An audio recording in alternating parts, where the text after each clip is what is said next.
Hello dear students. इस video के अंदर हम डिस्कस कर रहे topic sexual reproduction in humans का। आगे बढ़ने से पहले हमें एक चीज़ कुछ टर्म्स को जानना बहुत ज़रूरी है। जैसे हमने इस चैप्टर में ऑलरेडी एसेक्सुअल मेथड्स पढ़े थे, लेकिन अब हम आ चुके हैं सेक्सुअल वाले मेथड्स पे। तो सेक्सुअल वाले मेथड्स को पढ़ने के लिए हमें पता होना चाहिए कि सेक्सुअल वाले मेथड्स में इन्वॉल्व होंगे गैमीट्स, यानी न्यू ऑफस्प्रिंग्स की फॉर्मेशन के लिए गैमीट्स इन्वॉल्व होंगे। अब वो गैमीट्स कहाँ बनते हैं, कैसे बनते हैं, वो हम आगे आगे अब इन टॉपिक्स में देखते जाएंगे। तो सबसे पहले हम कुछ चीज़ें यहाँ पे डिस्कस करते हैं। वो क्या है? ह्यूमंस में, बर्ड्स में और रेप्टाइल्स में जो जेंडर्स होते हैं, जो इंडिविजुअल्स होते हैं, इनके अंदर मेल इंडिविजुअल अलग होता है, सेपरेट होता है, और फीमेल इंडिविजुअल अलग होता है, फीमेल इंडिविजुअल भी सेपरेट होता है। ठीक है, जैसे कि ह्यूमंस, राइट। तो अगर किसी स्पीशीज़ के अंदर मेल इंडिविजुअल सेपरेट है, फीमेल इंडिविजुअल सेपरेट है, मेल के अंदर मेल सेक्स ऑर्गन्स होंगे, फीमेल के अंदर फीमेल सेक्स ऑर्गन होंगे। जैसे कि मेल के अंदर सेक्स ऑर्गन है टेस्टिस और फीमेल के अंदर सेक्स ऑर्गन है ओवरीज, राइट। टेस्टिस के अंदर मेल गैमीट बनता है जिसको हम बोलते हैं स्पर्म, और ओवरी के अंदर फीमेल गैमीट बनता है जिसको हम ओवा या एग या फिर ओवम नाम देते हैं। मैं अपनी बात रिपीट कर रहा हूँ कि हम फोकस कर रहे हैं सेक्सुअल रिप्रोडक्शन इन ह्यूमंस पे। ह्यूमंस के अंदर मेल अलग, फीमेल अलग। तो जब किसी इंडिविजुअल के अंदर, जब किसी स्पीशीज़ के अंदर मेल इंडिविजुअल्स अलग हो, सेपरेट हो, ठीक है, तो हम उनके लिए टर्म यूज़ करते हैं यूनिसेक्सुअल। और इसी यूनिसेक्सुअल की जगह पे एक और ऑल्टरनेटिव टर्म यूज़ कर सकते हैं, डायोशियस। इसका मतलब sexes will be separate, male अलग, फीमेल अलग। मेल के अंदर होगा male reproductive organ, male sex organ जिसको हम टेस्टिस कहते हैं। फीमेल के अंदर होगा फीमेल सेक्स ऑर्गन जिसको हम ओवरी कहते हैं या ओवरीज कहते हैं। टेस्टिस के अंदर मेल गैमीट प्रोड्यूस होगा जिसको स्पर्म कहते हैं। ओवरी के अंदर फीमेल गैमीट प्रोड्यूस होगा जिसको हम ओवम या ओवा या एग कहते हैं। Is this clear? तो चलते हैं आगे।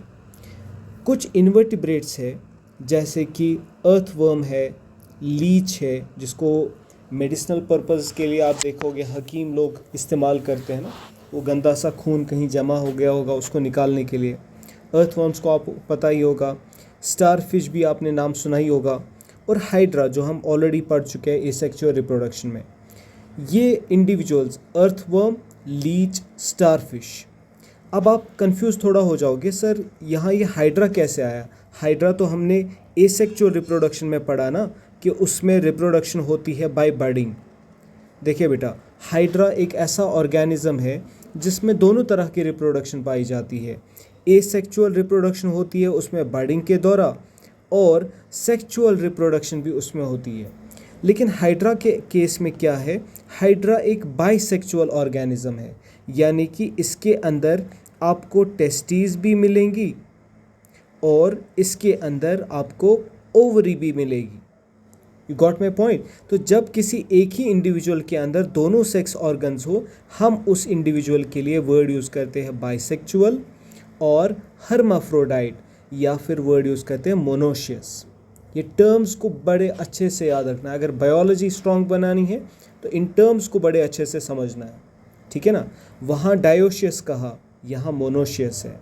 वहाँ यूनिसेक्सुअल कहा, यहाँ बाइसेक्सुअल है, ठीक है। और एक और नाम भी टेक्स्ट बुक्स में लिखा होता है, हर्माफ्रोडाइट। इसका मतलब अर्थवर्म, लीच, स्टारफिश, हाइड्रा, ये इंडिविजुअल एक है लेकिन इसके अंदर मेल सेक्स ऑर्गन भी है और फीमेल सेक्स ऑर्गन भी है, इसलिए इनके लिए हम बाइसेक्सुअल वर्ड यूज़ करते हैं, राइट। चलते हैं आगे। यहाँ पे मैंने आप एक और डेफिनेशन लगा दी है, वो है गोनैड क्या होता है। ये जो वर्ड गोनैड है, ये हमारे बॉडी का वो ऑर्गन है जिसके अंदर गैमीट्स फॉर्म होते हैं। अब आपको तो ऑलरेडी मैंने इन्फॉर्म कर दिया कि मेल के अंदर फिर गोनैड टेस्टीज है, फीमेल के अंदर गोनैड फिर ओवरीज है, ठीक है ना। तो गोनैड हमारे बॉडी के अंदर वो ऑर्गन्स होते हैं जिनके अंदर गैमीट्स की फॉर्मेशन होती है, और फीमेल के केस में वो गोनैड ओवरी है और मेल के केस में वो गोनैड टेस्टीज है। I hope this is clear. लेकिन बेटा ये दोनों गोनैड्स, फीमेल के अंदर ओवरी, मेल के अंदर टेस्टीज, हम में प्रेजेंट तो होते हैं बाय बर्थ, यानी जब भी कोई इंडिविजुअल ह्यूमन बीइंग बर्थ लेता है, ठीक है ना, वो ऑफस्प्रिंग जब जन्म लेता है उसमें टेस्टीज मेल के अंदर अगर वो बेबी बॉय है, और अगर वो फीमेल है तो उसमें ओवरीज होंगी। लेकिन ये बाय बर्थ प्रेजेंट तो होते हैं, लेकिन ये बाय बर्थ फंक्शनल नहीं होते। ये फिर फंक्शनल कब बनते हैं? एक पर्टिकुलर एज पे, उस एज को बेटा हम कहते हैं प्यूबर्टी।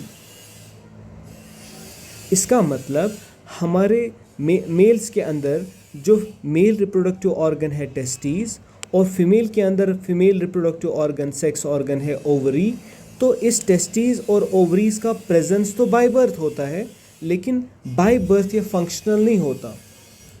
तो ये फिर फंक्शनल कब बनता है?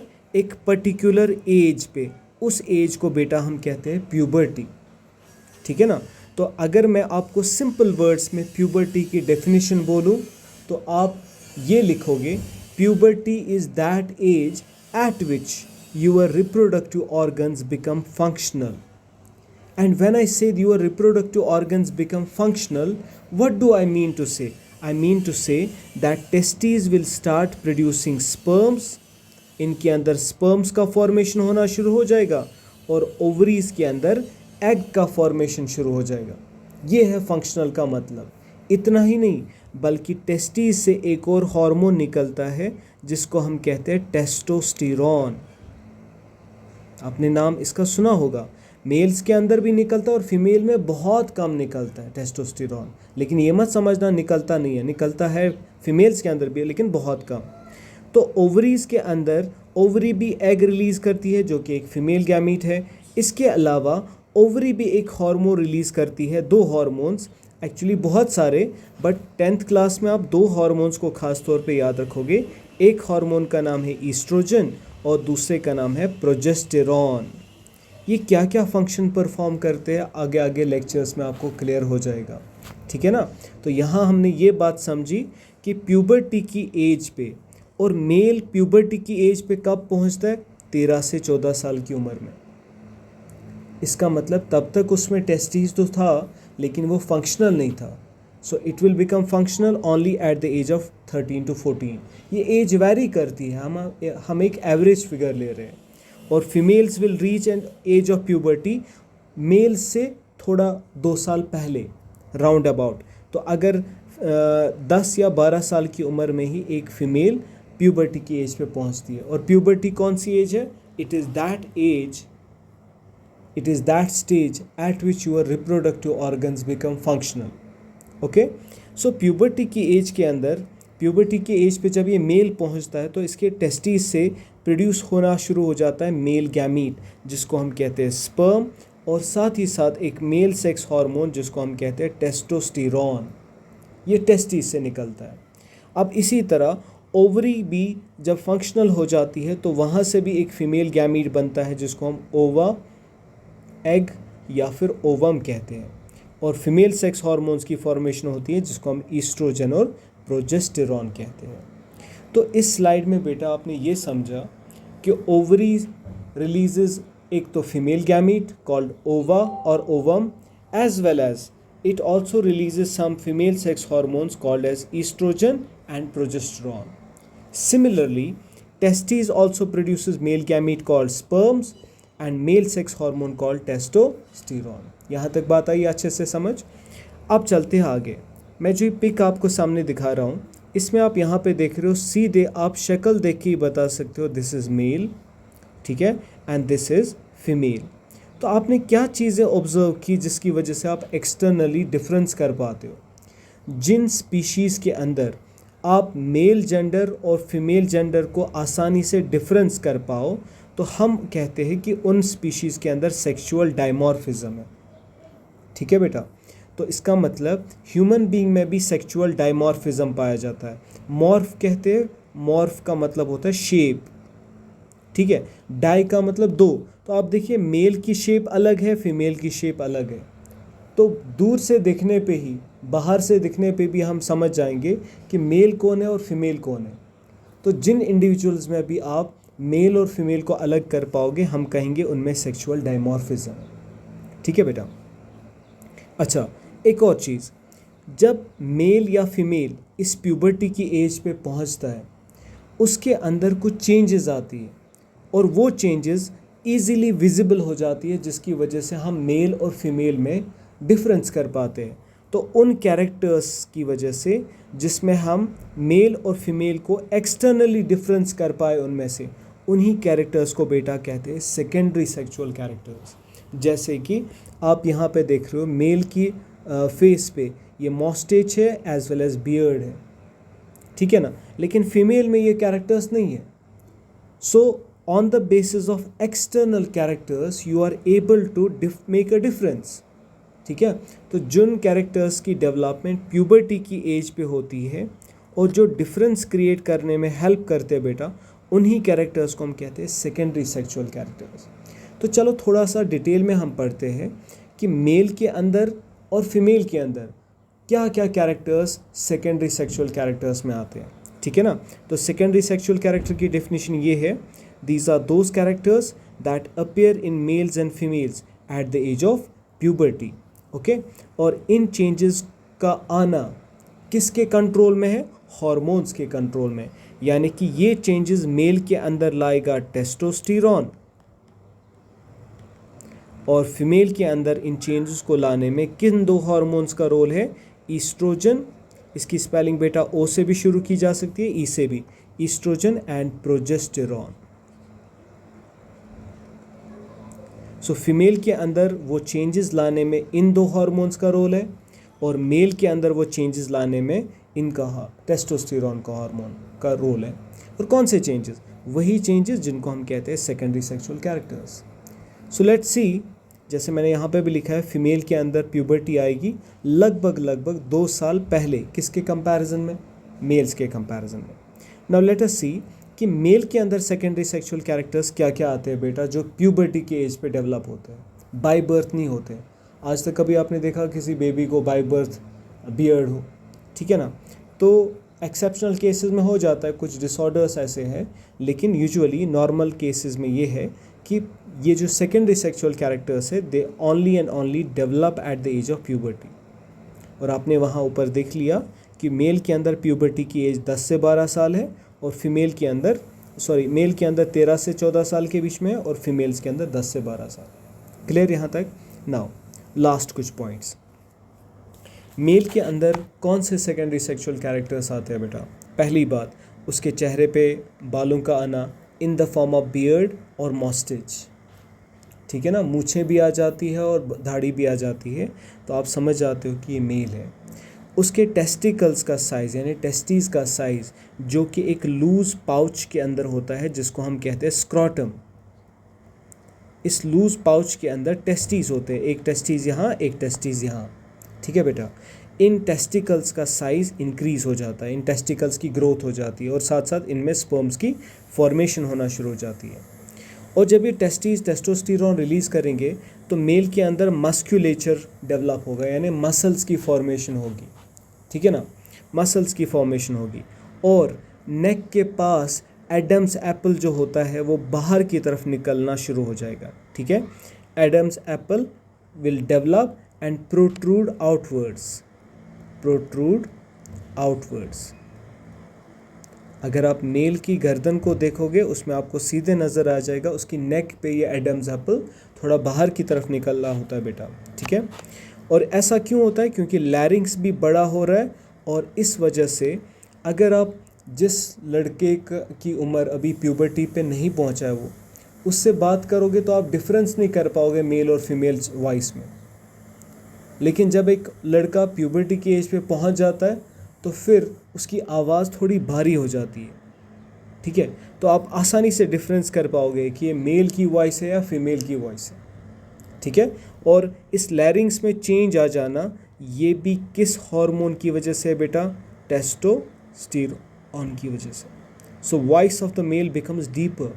सो we are easily able to make a difference कि ये मर्द की आवाज़ है या औरत की आवाज़ है. ठीक है. और बॉडी के अंदर रिप्रोडक्टिव ऑर्गन्स पे भी और साथ साथ आर्म पिट्स के नीचे, बाजुओं के नीचे भी हेयर डेवलप होना शुरू हो जाता है, अनवांटेड हेयर. उसी को हम कहते हैं प्यूबिक हेयर. ठीक है बेटा. और इसी प्यूबर्टी की एज पे एज आई सेड टेस्टिकल्स के अंदर यानी टेस्टीज में स्पर्म प्रोडक्शन होना शुरू हो जाएगा. तो ये सारे चेंजेस है जो किसके अंदर आएंगे बेटा? मेल्स के अंदर. और इन सारे कैरेक्टर्स की फॉर्मेशन मेल में प्यूबर्टी के एज पे होगी यानी 10 से 12 साल की उम्र में. और इन्हीं कैरेक्टर्स की वजह से ही हम डिफरेंस कर पाएंगे कि ये बॉय है या फिर ये फीमेल है. ठीक है. अब ज़रा इसको देखते हैं, आखिरी स्लाइड को देखते हैं कि फ़ीमेल के दौरान फ़ीमेल के बॉडी में क्या क्या चेंजेस आती है. पहली बात, उनमें ब्रेस्ट्स का डेवलपमेंट होता है और उन्हीं ब्रेस्ट्स में जब वो फीमेल प्रेग्नेंट होती है मिल्क बनना शुरू होता है उसके बेबी के लिए. इस वजह से उसको मैमरी ग्लैंड नाम दिया जाता है. ठीक है. क्योंकि जब उसको कल को अपने बच्चे को दूध पिलाना है वो दूध की फॉर्मेशन, मिल्क की फॉर्मेशन उसी ब्रेस्ट के अंदर होती है. इस वजह से उनको मैमरी ग्लैंड्स कहते हैं. और क्योंकि ह्यूमन के अंदर ये मैमरी ग्लैंड्स पाए जाते हैं और जिन जिन स्पीशीज़ में भी ये मैमरी ग्लैंड्स होते हैं उनको रखा जाता है क्लास मैमेलिया में. तो ये जो मैमेलिया नाम पड़ा है it is because of the presence of memory glands. ठीक है बेटा. तो मैमरी ग्लैंड की फॉर्मेशन भी फीमेल के अंदर प्यूबर्टी की एज में ही होगी. ठीक है. मैंने यहाँ गलत लिख दिया. मेल के अंदर प्यूबर्टी की एज 13 से 14 साल है, 13 to 14 ईयर्स. और फीमेल के अंदर 10 से 12 साल की उम्र. और मेल के अंदर हेवी मस्कुलेचर होगा यानी कि मसल्स की फॉर्मेशन काफ़ी ज़्यादा हो जाएगी. लेकिन फीमेल्स की मसल्स थोड़ी लाइट होती है क्योंकि टेस्टोस्टेरोन इनमें बहुत कम होता है. ठीक है ना. और फीमेल की वॉइस जो है वो पेनिट्रेटिंग वॉइस है यानी वॉइस जो होगी ना वो भारी नहीं होगी, हल्की होगी, लेकिन वो चीख जैसी आवाज़ होगी, कानों को पेनिट्रेट करेगी क्योंकि उसका पिच जो होगा वो हाई होगा. ठीक है. अच्छा, हिप ब्रॉड हो जाएंगे क्योंकि वहाँ फैट डिपॉजिशन शुरू हो जाएगी. और मेल में भी और फीमेल में भी प्यूबिक हेयर डेवलपमेंट शुरू हो जाएगा. और सबसे इम्पॉर्टेंट, फीमेल के बॉडी के अंदर प्यूबर्टी की एज से एक साइकिल शुरू होता है जिसको मेंस्ट्रुअल साइकिल कहते हैं. और ये हर महीने फिर रिपीट होता रहता है. और हर महीने प्यूबर्टी की ऑनवर्ड्स हर महीने फीमेल की बॉडी से एक एग रिलीज़ होता है पर मंथ. अगर इस एग के साथ स्पर्म मिला तभी जाके होगा प्रोसेस ऑफ फर्टिलाइजेशन और फर्टिलाइजेशन की प्रोसेस से ही बनेगा जाइगोट. तब जब इस एग के साथ स्पर्म मिलेगा. और ये एग प्रोड्यूस होना कब से शुरू होता है? ये होता है from the age of puberty. Every month from one of the ovary. अगर फीमेल में 2 ओवरीज है, एक लेफ्ट और एक राइट. अगर इस महीने राइट ओवरी से एक ओवा रिलीज़ हुआ तो अगले महीने लेफ़्ट ओवरी से ओवा रिलीज़ होगा, लेकिन एक ही रिलीज़ होता है यूजुअली. ठीक है ना. तो अगर उस एग के साथ स्पर्म मिला तभी जाके फर्टिलाइजेशन होगी, तभी जाके जाइगोट बनेगा, तभी जाके एम्ब्रियो बनेगा और तब जाके हम कहेंगे कि female is pregnant. Right. Otherwise जब तक इसके एग के साथ स्पर्म नहीं मिलेगा ये एग 24 घंटे के अंदर अंदर इट विल डिजेनरेट. ठीक है बेटा. एक क्वेश्चन पूछा जाता है कि एग का क्या होगा अगर वो एग फर्टिलाइज नहीं होगा? तो वो एग 24 घंटे के अंदर अंदर डिजेनरेट हो जाएगा. It will degenerate, it will die.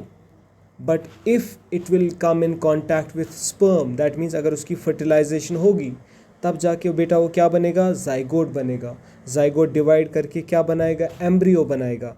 फिर एम्ब्रियो का एक ऐसा स्टेज आएगा कि हम उस बच्चे के हाथ पैर अल्ट्रासाउंड से आसानी से देख पाएंगे. उस स्टेज ऑफ एम्ब्रियो को हम फीटस कहते हैं. फिर ये 9 महीने लगभग 280 दिन जब ये माँ के उस यूट्रस में रहेगा, इसकी डेवलपमेंट कंप्लीट होगी. उसके बाद इस बच्चे की डिलीवरी होगी. ठीक है, यानी नया ऑफ स्प्रिंग डिलीवर होगा आफ्टर समवेयर अराउंड 9 मंथ्स। आई बात समझ? तो यहाँ पे आपका फर्स्ट वीडियो ख़त्म। तो आप इस वीडियो में जो इन्फॉर्मेशन मैंने बताई है वो अच्छे से पढ़िए। आपके जो डाउट्स हैं वो व्हाट्सअप नंबर्स के ज़रिए मुझे सेंड कीजिए वो message, and I will clear them. In next class we will be taking the topic male reproductive system. ठीक है? Okay, bye bye.